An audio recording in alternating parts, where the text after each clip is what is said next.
We started our tour on the Friday afternoon with a short drive through Grindelwald to the Rosevears winery, situated a few kilometres west of Launceston in the Tamar Valley.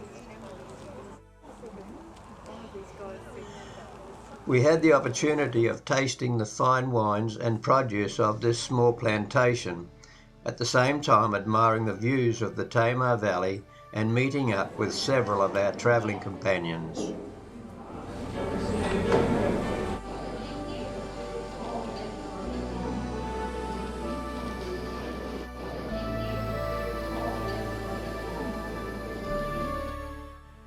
Some of the plantation's vines could be seen as we drove away from the property.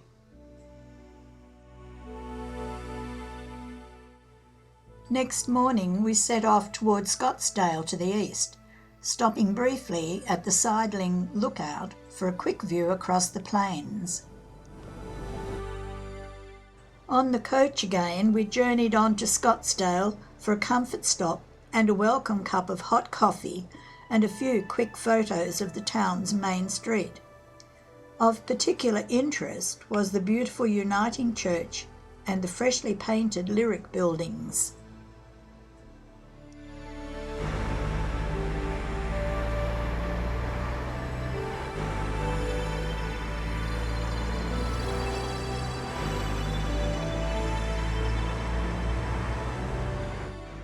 A small garden was flourishing beside one group of shops. Moving on that morning, we came to Ledgerwood, where in 1918 9 trees were planted to honour local soldiers killed in World War I. Douglas fir, giant sequoia and deodar were grown, and a Weymouth pine was planted at each end of the avenue. In 2001, it was found that the trees were no longer in a safe condition, and the community was devastated. However, in 2004, it was suggested that carving the stump into the likeness of each soldier would maintain the memorials.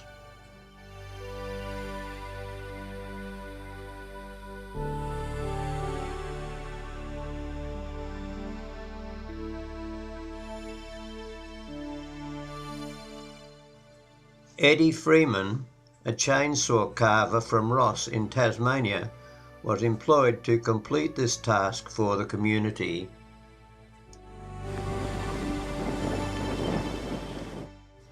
Leaving Ledgerwood, we travelled through farming country, forest, the old tin mining town of Derby and Wellborough Pass to our lunch stop in St Helens. Our coach was stationed near the Memorial Park in the centre of the main street.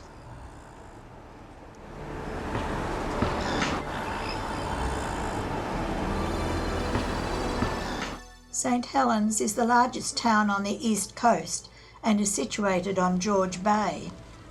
After a round of sandwiches for lunch, we had a quick walk in the town. Settled in 1830, the town is Tasmania's largest fishing port and was once a whaling town. Apart from that, its fame seems to be that it is said to be the birthplace of Merle Oberon, the movie star legend.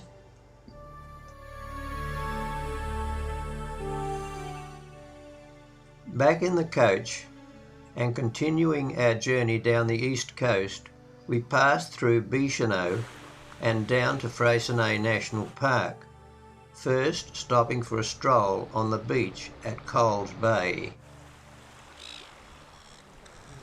From this vantage point on the beach, we were afforded a grand view of the Hazard Mountains, a rugged mountain chain in Freycinet National Park. The hazards are formed of granite. A pink feldspar gives the mountains their pink appearance.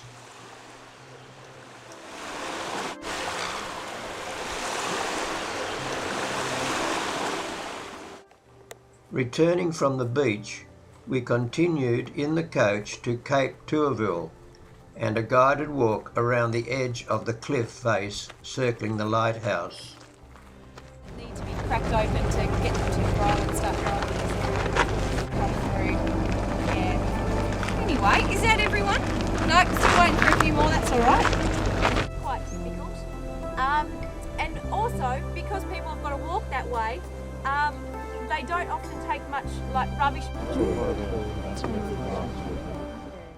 Freycinet National Park has an astonishing variety of heathland plants, many found nowhere else in the world.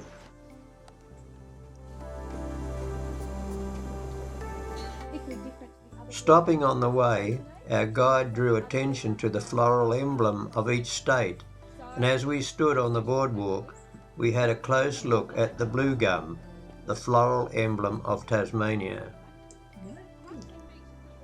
From our vantage point on the cliff, we looked south along the coast to Thuin Bay.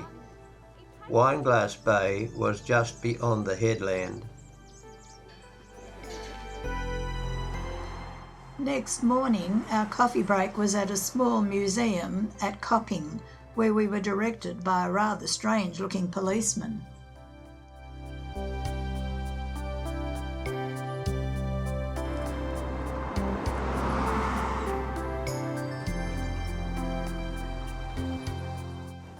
This small museum was full of colonial and convict memorabilia. Unfortunately, time restraints meant a choice of browsing the museum or partaking of tea or coffee. We took the latter option.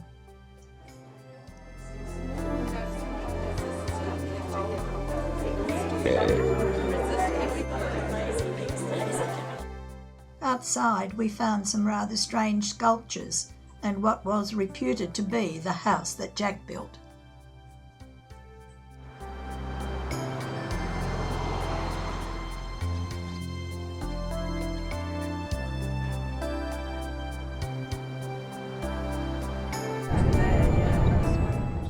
Moving on once more, we arrived at Penzance and the Tasman Arch, once a cave that was created by wave action over thousands of years. The arch will ultimately collapse and become like the Devil's Kitchen. A brief walk down a trail and we view part of the rugged limestone coastline. Constant erosion of the cliffs along this coast forms first of all sea caves, then chasms in the soft rock face.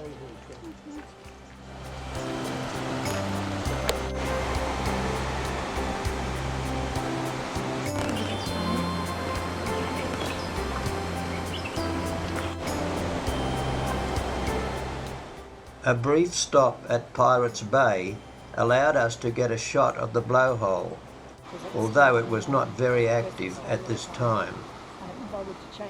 The blowhole was a former sea cave. The roof at the rear of the tunnel collapsed to create a broad arch with a blowhole behind it. We arrived at Port Arthur right on lunchtime, so a visit to the cafeteria was our first priority. So a quick look at the menu gave us an idea of what we could get for lunch. A tabletop model of what this place was like in its heyday had us realising what an impressive community it was in the convict days. After lunch, we boarded a launch for a cruise around the Isle of the Dead, during part of which we were given a commentary of the area's history. We've already had a chance to talk about how the constables and overseers at Point Four didn't always make a very good example of boys. That was certainly the case when two of them escaped in a makeshift raft they'll be making secretly.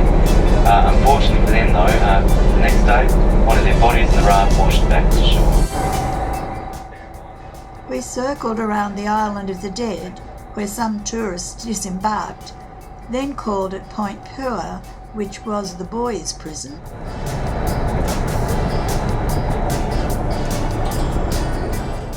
It is on the Island of the Dead that those who died in the prison are buried. 1,646 graves are recorded, but only 180 are marked, these being of prison staff and military personnel.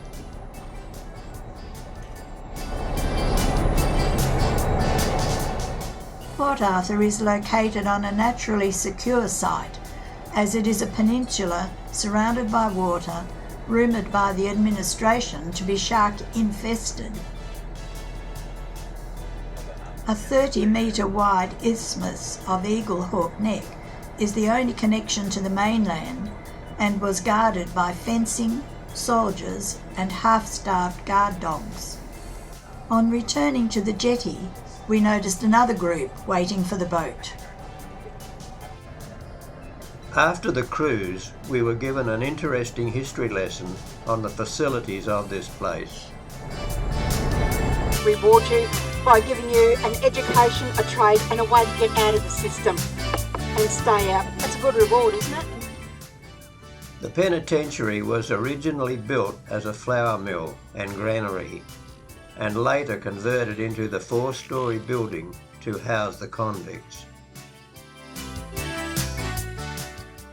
The settlement started as a timber station in 1830, but from 1833 to 1850 it became the penal settlement for secondary offended convicts who offended after arriving in Australia. At this point I lost power for my video camera and had to rely on Judy for the rest of the photos. Ruins of the hospital can be seen behind the penitentiary. It was here that convicts were commonly treated for conditions attributed to sleeping in cold cells and working outdoors. Ruins of the guard tower, law courts and officers' quarters are to the left rear of the penitentiary. The Commandant's house was erected on high ground in 1833 and occupied by 5 of Port Arthur's 10 commandants. We passed this Soldiers' Memorial Avenue of Monterey cypresses on our way to the asylum. The avenue up to the church was lined with young trees provided by Sir John Franklin, the Governor, in 1838. The church played an important role in convict reform at the penal settlement. Up to 1,100 people attended 2 services each Sunday. Boys from Point Pua Boys Prison crafted much of the stonework and joinery that was found in this building. St. David's Church, close to the old church, was first used about 1927. Most of these buildings were being adapted and changed from time to time. Originally a 2-storey house, the parsonage was built in 1842-43, considerably damaged by bushfires in 1895, and rebuilt and used as the post office.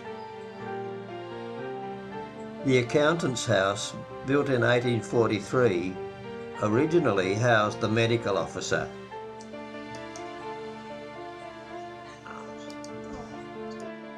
In March 1848, the commissariat officer left his old weatherboard house and moved into this new brick house. With a look across the government gardens and the penal settlement, we conclude this part of our 2010 tour of Tasmania.